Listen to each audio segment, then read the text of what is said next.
Now you're setting up your new home studio or upgrading your current one, and you're looking for a pair of studio monitors to fit your needs. Now this can be very confusing due to the fact that there's so many models out there.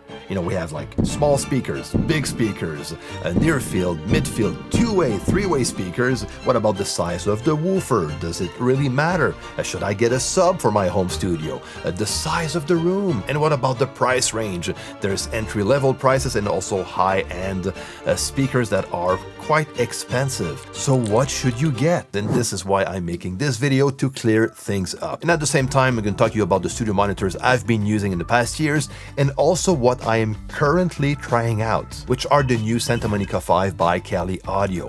So more on that later. First things first, if you work with studio monitors or you're planning on starting to work with studio monitors, the most important thing to take care of is your room, okay? Room acoustics. Make sure you have good acoustic treatment in your room. This will make your speakers shine, I'm telling you. I would rather work with a cheap pair of speakers in a acoustic treated room than a high-end set of studio monitors in an untreated room. So make sure you have acoustic panels, or you can even build your own panels if you want to save money. On top of acoustic panels, there's softwares like SonarWorks or the Arc Studio by IQ Multimedia that are room correction softwares, which are pretty nice to work with for fine-tuning once you have good acoustic treatment going. And once this is covered, now we can talk about the size of the studio monitors. So for most home studios, we're talking about Nearfield monitors like these.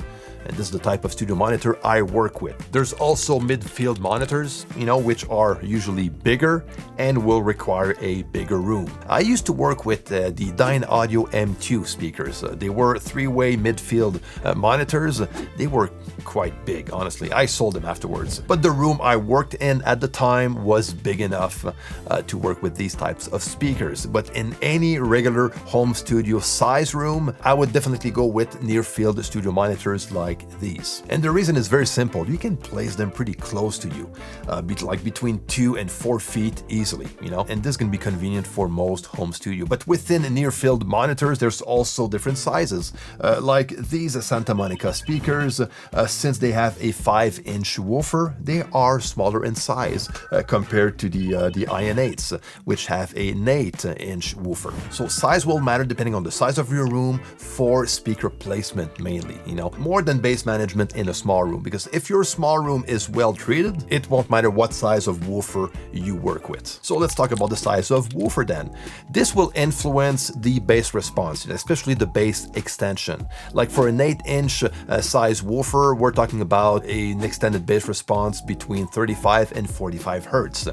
And for a 5-inch woofer, which is pretty small, but still these days they can go pretty low. We're talking about between 45 and 55 hertz, but that will depend on the model. Like these Santa Monica 5 speakers, the woofer, even if it's a 5-inch woofer, will go down to 39 hertz, which is pretty low actually, especially for a 5-inch woofer. And same for this, the Solo 6, they have like a 6.5-inch woofer and they go down to 40 hertz. So if bass extension is important for you, maybe the size of the woofer will matter, but again, it depends on the model. Now, what is the difference between a 2-way and a 3-way studio monitor? So if you look at a 2-way studio monitor like these Adams T8Vs and these Focal Solo 6 BE, they will have 2 drivers, which is the woofer and the tweeter, to play out the full frequency spectrum. So there's a crossover point between these 2 drivers that in general will be set at around 2 kilohertz on most studio monitors, but that will vary from one model to another. So for example, on this Adam T8V model, the crossover is set to 2.6 kilohertz. So everything below 2.6 kilohertz is going to be played and managed by the woofer. And everything above that crossover point of 2.6 will be managed by the tweeter. Now on a 3-way speaker, we have 3 drivers that will play out the full frequency spectrum, like on these 2 by Kali Audio, the Santa Monica 5 and the IN8s that I actually used as my main studio monitors for I think almost 4 years. So on these types of studio monitors, we have two crossover points. So one in between the woofer and the mid-range driver, and the other one between the mid-range driver and the tweeter.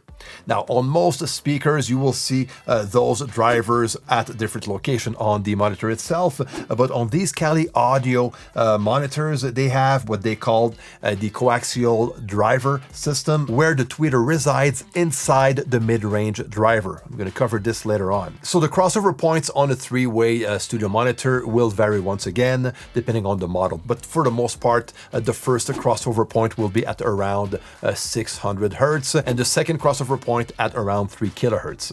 But again, it depends on the models. Like on these Kali Audio models, the crossover, the first one is set to 280 Hertz, and the second one at 2.8 kilohertz. So in this case, everything below 280 Hertz is going to be played by the woofer, and the audio between 280 Hertz and 2.8 kilohertz is going to be managed by the mid-range driver. And everything above the 2.8 kilohertz will be managed by the tweeter. And due to the fact that there's one driver that takes care of the mid-range only, that makes these monitors more revealing, less forgiving. They're good for critical mixing and mastering. Let's face it, it's all about the mid-range. This is where the main instruments are going to reside, like vocals, a snare, guitars, pianos, you know. So if there's something wrong with my mix, I will know right away. So if you nail the mid-range, you nail the mix basically. And that is a great advantage on working with three-way studio monitors, just because of that mid-range driver. And for the same reason, they do translate pretty well. So when mixing on a three-way set of studio monitors, my mixes will tend to sound pretty good on most systems. But that can be a drawback if you're not mixing or mastering and you're just doing production. These little details that are just going to pop out can actually be distracting at some point, you know? So something to check out. Now, in a poorly designed three-way speaker, the distance between the drivers can cause phase cancellation at the crossover point. So something to pay attention to when you're shopping around. And this is what I like about the Kali Audio three-way speakers. Since in this case, both transducers are coming from the same location, it avoids directional anomalies between the distance of two drivers. I'm not gonna jump into the science of speaker design. That's not my thing, but it's, you know, something good to know when you shop around for a good pair of three-way studio monitors. But the question is, which one is good for your needs? That depends, you know. A three-way studio monitor will not necessarily be the way to go for everything you do in the studio. Now, if you're new to music production, this is your first home studio that you're setting up, I would not recommend to jump right away on a three-way studio monitor. Okay, just go with a good, affordable two-way system, produce music with them, get used to how they sound like, and you'll know later on if you need to upgrade or just, you know, stay still. And for someone who does lots of mixing and mastering, yeah, a three pair of studio monitors can be a very good tool to work with. But if on the other hand, you're someone who does mainly recording and producing without mixing and mastering much, I would stick with just a good pair of two-way monitors. They're gonna sound more flattering, less revealing, so maybe less distracting when producing and recording music. So it all depends on what you do in your home studio, in my opinion, anyways. Now, I'm not saying that you cannot mix music using two-way studio monitors. Now, they might sound more flattering and less precise than a three pair of studio monitors, but that doesn't mean you cannot mix with them. You definitely can. So what about getting a sub? Is a subwoofer gonna be beneficial for a home studio? I would say that this is a personal choice. If you love to have an extended bass to very low frequencies, you know, and that could be very useful depending on the style of music you work on, yeah, you can definitely work with a subwoofer. Something to pay attention to though is that will add an extra crossover. Okay, so if you work with a three-way pair of monitors, that means you will have 3 crossover points instead of 2. Okay, so very important to take the time to get the perfect sweet spot when it comes to placing your sub in relation to your speakers so you don't get phase cancellation. And there's also the price to consider. You know, if you're starting up into your home studio adventure, investing in a high-end pair of studio monitors might not be the wisest thing to do. You can get a good pair of Kali Audio LP6s for maybe $400. which is pretty good for a high quality pair of speakers. Like these Adam T8Vs go out at $600 for a pair. And if you jump into a three-way set of studio monitors, now you're gonna pay a bit more. Like these IN8s by Kelly Audio, they go out at $800 for a pair, which is quite affordable, especially for a three-way pair of speakers, which are usually way more expensive. So that depends on where you are in your musical journey. If you do make money with mixing and mastering and you have clients you work with, and this is your part-time or your full-time job, maybe a high-end studio monitor like the Santa Monica 5s could be a very good way to go. Now a quick overview of the Kelly Audio Santa Monica 5 studio monitors. So these are actually the first Kelly Audio high-end studio monitors, comparable to Focals, Barefoots, and all these brands. Honestly, I've been working with them for the past, I would say 3-4 weeks. And I am very pleased with them. I'm used, as most of you know, to work with the IN8 studio monitors by, again, Kelly Audio, which are awesome three-way monitors and very affordable, like I told you earlier. Now, these are going to be more expensive. Like I said, they're more on the high-end side of things. So there's two versions, the passive version and the active version. So the passive version will go out at $1,000 US. The active version, I think it goes out at $1,699 or something, so $1,700 US.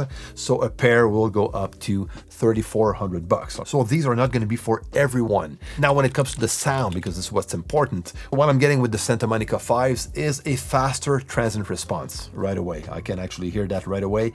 Better imaging also, more detailed in general. And I was actually surprised with the size of the woofer, which is a 5-inch driver, to how low it actually extends to. And it goes from 39 hertz and goes up to, for a whole speaker, it goes up to 28 kilohertz. So very good range.